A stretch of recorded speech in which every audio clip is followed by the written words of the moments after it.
नमस्कार। Ahmedabad management association के इस डिजिटल माध्यम में आपका स्वागत है। We are very happy to welcome you on the digital platform of Ahmedabad management association. Today we have a special guest Shri Dushyant Shridhar. Dushyant Shridhar ji बहुत ही छोटी उम्र में उन्होंने अपना प्रोफेशनल करियर रिलीजियस और स्पिरिचुअल पाथ पे डाइवर्ट कर दिया और आज हज़ारों लाखों युवाओं को वो धर्म, वेद और संस्कृति के लिए अपना एक ज्ञान देते हैं और साथ में उनके ऊपर प्रभाव भी देते हैं कि किस रास्ते पे ज़िंदगी जी जाए। Dushyant ji, welcome to Ahmedabad management association. जैसे कि हमारी बात हुई कि हम आपके जैसे लोगों के बहुत आशीर्वाद से अहमदाबाद मैनेजमेंट एसोसिएशन ये काम कर रहा है। मुझे सबसे पहले ये जानना है कि जो आपका प्रोफेशनल बैकग्राउंड था एज ए फिल्म मेकर और अब ये दूसरे पहलू पे आप आए as a story teller for the Vedas and spiritual journey and religious journey, वो क्या एक पॉइंट था जिससे आपने पूरी ज़िंदगी की करवट ले ली? Namaskaram. It's an honor to be at the Ahmedabad Management Association. मेरा स्कूल एजुकेशन के बाद I went to BITS Pilani to do my engineering, bachelors of engineering chemical engineering और मास्टर्स केमिस्ट्री में किया।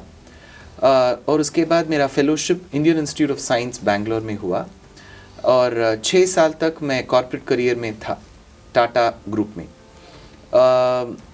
Parallelly I was also learning हमारी जो संस्कृति है, स्क्रिप्चर्स है, ग्रंथ प्रमाण है, उसको मैं सीख रहा था, श्री भाष्यम, गीता भाष्यम ऐसा। और 2010 से ऐसा प्रवचन जो मेरी मातृभाषा है तमिल और इंग्लिश में मैं करता रहा। एक ऐसी जंक्चर आई जिसमें मुझे लगा कि मैं दोनों पे कॉन्सेंट्रेट नहीं कर सकता हूँ, corporate career, full time corporate career और लेक्चर्स। तो इसलिए मुझे मेरे कॉर्पोरेट करियर को क्विट करना पड़ा। इसके अलावा मूवी मेकिंग भी एक रास्ता है जहाँ हमारे संस्कृति को हम यंगस्टर्स तक पहुँचा सकते हैं। इसलिए 2017 में एक मणिप्रवालम मूवी, मणिप्रवाल एक लैंग्वेज है जिसमें तमिल और संस्कृत का एक प्रपोर्शन में बात किया जाता है। वो 13th सेंचुरी के एक मशहूर आचार्य थे, प्रसिद्ध आचार्य थे, वेदांत देशिका। उनके लाइफ हिस्ट्री के बारे में बनाया गया वो चित्र था। उसमें मैंने उनके रोल, उनके एग्जैक्ट कैरेक्टर की रोल मैंने प्रोटैगनिस्ट की तरह की। और 2021 में शाकुंतलम, महाकवि कालिदास का एक प्रसिद्ध नाटक, उसको हमने संस्कृत में मैंने प्रोड्यूस और डायरेक्ट किया। तो movie making is just one small aspect, लेकिन जब मैं प्रवचन करता हूँ तो मुझे बहुत सेटिस्फैक्शन होती है क्योंकि I can bring the essence of our scriptures to the youngsters today in a very relatable fashion. Correct. Normally ऐसे कहा जाता है कि टुडेज़ यूथ इज़ डीफोकस्ड और not so much passionate about our culture और आवर हेरिटेज। जो एक बात किसी हद तक सही होगी, बट आपका ऐसा कौन सा अनुभव है जिसके ज़रिए मैं अहमदाबाद मैनेजमेंट एसोसिएशन के डिजिटल प्लेटफॉर्म से ये बता सकता हूँ कि ये बात बिल्कुल गलत है? जब मैं 9th स्टैंडर्ड में था स्कूल में, तो मेरी माँ मुझसे बोलती थी, तुम 8th स्टैंडर्ड में जिस तरह पढ़ते थे उस तरह 9th स्टैंडर्ड में नहीं पढ़ रहे हो। तो मैंने सोचा कि ये सच होगा। जब मैं 10th स्टैंडर्ड में था, दोबारा वो डायलॉग बोली कि तुम 9th स्टैंडर्ड की तरह नहीं पढ़ रही हो। वैसा ही है जनरेशन।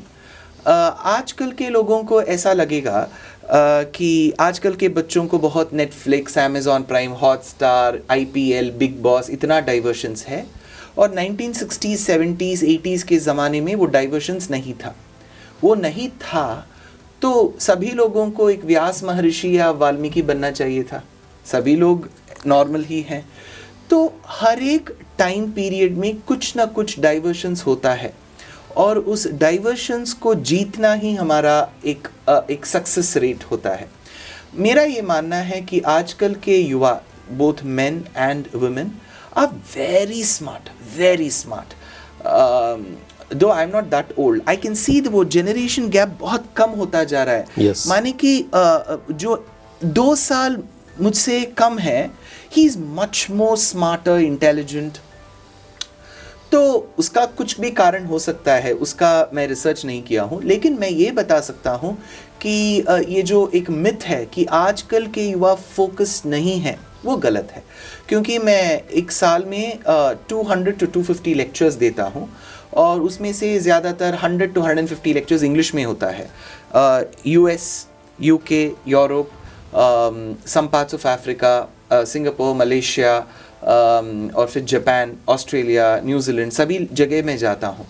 और आप सोच लीजिए मैं 7 दिन कंटिन्यूसली देता हूँ। जैसे कि एक शहर डैलस होगी टेक्सास स्टेट में, 7 डेज कंटिन्यूसली इंग्लिश में भागवत पुराण के बारे में मैं प्रवचन करता हूँ इंग्लिश में।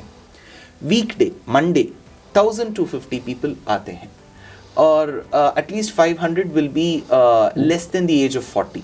तो बहुत लोग फोकस्ड हैं, हाँ, लेकिन उनका जो अपीयरेंस है उससे पता नहीं चलेगा कि ये लोग धर्म में बहुत उनका इंटरेस्ट है, दिलचस्पी है।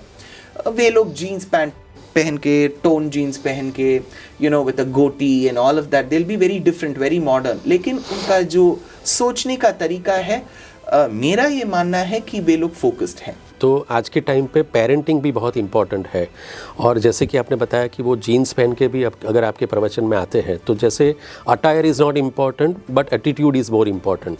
सो पेरेंटिंग कैसे आप देखते हैं आज के टाइम में आपके एक्सपीरियंस से, और पेरेंटिंग कैसे होना चाहिए for the future generation also?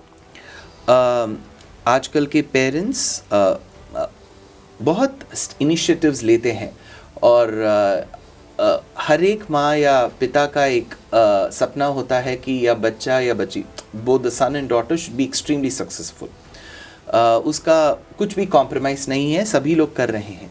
लेकिन आज के ज़माने में, like last 20-25 years, both the man and women are working. तो घर में से वे लोग बहुत दूर रहते हैं और काम करते हैं, और यदि घर से भी काम करते हैं, वर्क फ्रॉम होम, तब भी उसमें व्याकुल रहते हैं। तो बच्चों में मिनट बाय मिनट फोकस करने के लिए उनके पास उतना वक्त नहीं होता है। तो ऐसा कुछ इंस्टेंसेस होगा कि बच्चों को ऐसा लगेगा कि मेरे nobody is taking care of me, कुछ कॉम्प्लेक्स आ सकता है। और दूसरा ये है कि उन दिनों में, एटलीस्ट 1950-60s में, एक एडवांटेज था, आपको पता होगा, कि लोग दादा दादी, नाना नानी के साथ रहते थे। तो ऐसे अनुभवी लोगों के साथ रहने में बहुत लेसन्स हमें प्राप्त होता है। बट आजकल के ज़माने में नाना नानी बैंगलोर में होंगे, दादा दादी दिल्ली में होंगे, और पेरेंट्स अहमदाबाद में होंगे। तो there are chances that the child may miss out on such beautiful instances of living with grandparents, क्योंकि वो भी लाइफ में एक लेसन है, टीचिंग है। तो मेरा ये मानना है कि पेरेंट्स थोड़ा जॉइंट फैमिली सिस्टम की तरह आएंगे जी, थोड़ा, बहुत बड़ा नहीं, 20 लोग नहीं, एटलीस्ट 4-5 लोग। आजकल हस्बैंड एंड वाइफ एक साथ घर में रहते हैं, वो ही जॉइंट फैमिली है जी। सो ऐसा एक ज़माना है। तो वो एटमॉस्फेयर देंगे तो बच्चों को बहुत लेसन्स प्राप्त होगा। और इसके अलावा थोड़ा स्क्रीन टाइम आजकल ज़्यादा है, तो वो थोड़ा कम करेंगे तो अच्छा होगा। और reading practice has reduced a lot. Books का हमारे लाइफ में एक बहुत महत्वपूर्ण जगह है। Reading habit should never come down. So ऐसा कुछ स्टेप्स लेंगे तो आई एम श्योर पेरेंट्स बहुत अच्छे कर रहे हैं, थोड़ा 2-3 स्टेप लेंगे तो you know we can make a better society. So जैसे आपने बताया कि पुराने टाइम में दादा दादी के साथ बच्चे रहते थे, और आज पूरा फैमिली ग्लोबल हो गया है। So local to global, but फिर भी आप ऐसे मानते हैं कि ये ग्लोकल फैमिली का फैक्टर आगे बढ़ना चाहिए। जैसे अहमदाबाद मैनेजमेंट एसोसिएशन में हम लोग स्किलिंग और ट्रेनिंग के ऊपर बहुत अहमियत रखते हैं और उसके प्रोग्राम्स करते हैं। What is your advice to the youth, to the students और to the audience who is listening this, that what kind of skills they should develop for their inner personality so that they are not under pressure and no psychological disorders happens to them? I'm sure all your students, especially who are studying in Ahmedabad Management Association, are extremely talented, extremely well skilled and guided by such good faculty of AMA. उसमें एक doubt ही नहीं है। मेरा I'm just like their friend. तो आप मुझसे suggestions पूछेंगे तो मैं ये बता सकता हूँ कि the foremost skill anybody should learn is communication skill. क्योंकि हमारे मन में जो है उसको हम अच्छी तरह रख पाते हैं, if I am able to present to you very well, तो आधा प्रॉब्लम उसी में सॉल्व हो जाएगा। कुछ बच्चों का थोड़ा इंट्रोवर्ट रहते हैं, उनका सेंटेंस फॉर्मेशन में थोड़ा टफ डिफ़िकल्टी महसूस करेंगे। और लैंग्वेजेस में आजकल इंग्लिश एक बहुत बड़ा रोल प्ले करता है, it's a very good link language. तो जहाँ से भी बच्चे लोग आते हैं थोड़ा इंग्लिश में फोकस करना है, बोथ स्पीकिंग एंड राइटिंग करेंगे तो कम्युनिकेशन ईजी हो जाएगा। और अपने मातृभाषा के अलावा जैसे कि एक गुजराती तो उनको पता होगा, इसके अलावा 2 इंडियन लैंग्वेजेस पता होना चाहिए, क्योंकि ये लोग बैंगलोर आ सकते हैं, कन्नड़ा सीखना पड़ेगा, दिल्ली जा सकते हैं, हिंदी बोलना पड़ेगा। वैसे ही एक साउथ इंडियन नॉर्थ आता है तो हिंदी बोलना पड़ेगा, गुजराती बोलना पड़ेगा। तो हम 2-3 लैंग्वेज हम सीख लेंगे तो कम्युनिकेशन बहुत बेहतर हो जाएगा। और second is these are all small things जी। बॉडी लैंग्वेज, आप आँखों को कैसे यूज़ कर सकते हैं? हमारा देश भरतनाट्यम का देश है, तो how do you use your eyes, your hands, how to communicate? तो एक सिंपल, एक प्लम्बर है, एक कारपेंटर है, एक इलेक्ट्रीशियन है, उसको भी communication skills is very important, body language is very important. सिर्फ कंपनीज में बैठे हुए CEO CFO को सिर्फ नहीं चाहिए, सभी लोगों को चाहिए। So communication skills, writing skills, body language, इसके अलावा नेगोशिएशन स्किल्स। पहले बहुत बड़े कंपनी से लेके, टेंडर वाले कंपनी से लेके एक कारपेंटर की जॉब की तक सभी लोगों को कैसे नेगोशिएट करना है। हम दुकान जाते हैं तो इंडियंस का एक मेंटालिटी होता है, जो भी प्राइस हो उसमें हम थोड़ा डिस्काउंट मांगेंगे। तो वो शॉपकीपर भी याद में रखेगा, तो वो क्या बोलेगा, if he wants to make a profit he will add 20 and intelligently reduce 555। तो वो एक स्किल है। लाइफ में फुल कॉम्प्रोमाइजेस एंड नेगोशिएशंस है, तो 2 देशों के बीच भी नेगोशिएशन होती है, तो वैसा वो स्किल भी पता होना चाहिए। और इसके अलावा जो प्रोफेशनल स्किल चाहिए, जैसे कि एक कैमरा पर्सन को कैमरा स्किल, एडिटिंग पर्सन को एडिटिंग स्किल। मेरा एक अंतिम पॉइंट ये है कि भारत देश में हमारे संस्कृति के दौरान हम देखेंगे तो कोई भी काम छोटा नहीं होता है। भगवान कृष्ण जो द्वारका के अधीश थे, he was the king of Dwarka, लेकिन वो पार्थ के सारथी बन गए, एक ड्राइवर बन गए।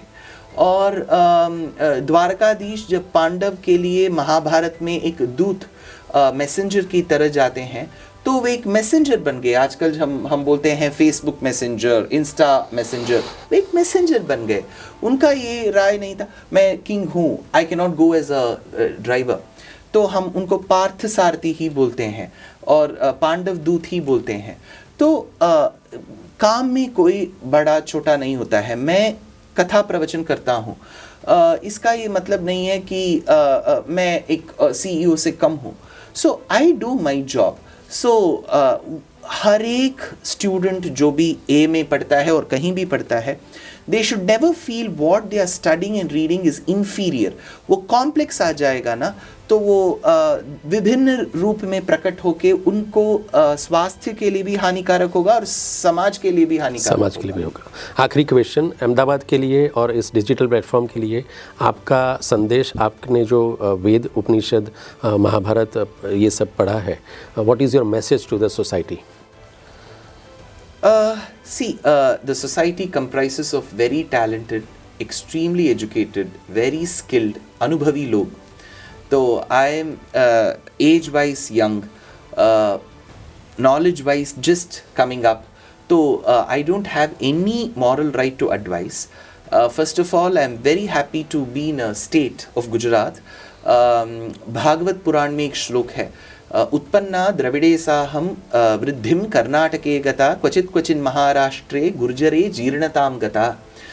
ये परीक्षित महाराज को शुक ब्रह्म व्यासाचार्य के सुपुत्र बोलते हैं कि भक्ति का जो कॉन्सेप्ट है वो उत्पन्ना द्रविड़े साहम, उसका बर्थ द्रविड़े साहम दक्षिण में हुआ, और एलिमेंट्री स्कूल वृद्धिम कर्नाटके गता, कर्नाटका में हुआ, क्वचित क्वचिन महाराष्ट्रे, थोड़े साल भक्ति कॉन्सेप्ट महाराष्ट्र में था, गुर्जरे जीर्णताम गता, वो पूरी सेटल हो गई भक्ति गुजरात में।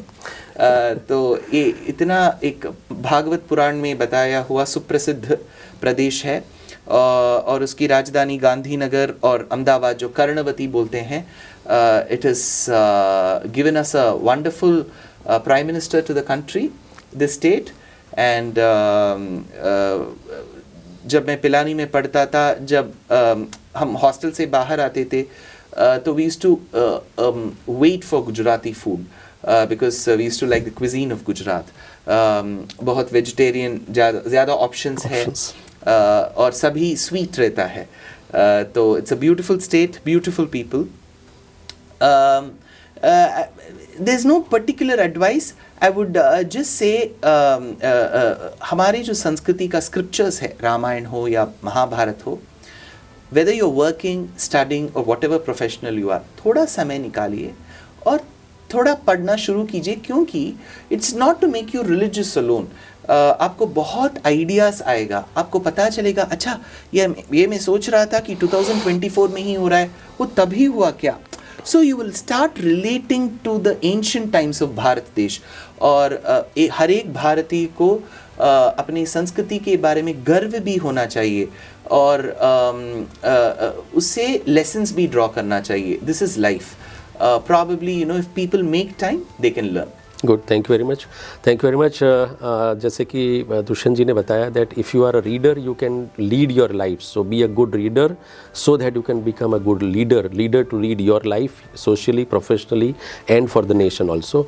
Thank you very much. आप अहमदाबाद मैनेजमेंट एसोसिएशन में आए, और आप हमारे दर्शकों को हमने आपके ज़रिए जो ज्ञान प्राप्त किया है, जिसके ज़रिए आप बार बार अहमदाबाद आए और अहमदाबाद मैनेजमेंट एसोसिएशन को आप अपनी कर्मभूमि बनाए, ऐसी हमारी आपसे विनती है। बहुत बहुत धन्यवाद। Thank you.